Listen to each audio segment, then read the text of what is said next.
দেখো হোটেলে কি রান্না হচ্ছে। এদিকে মামা রান্না করছে।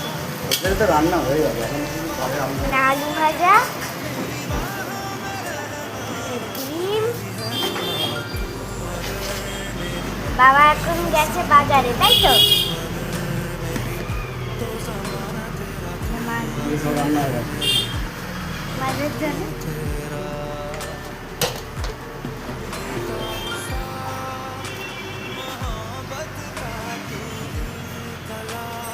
তরকারি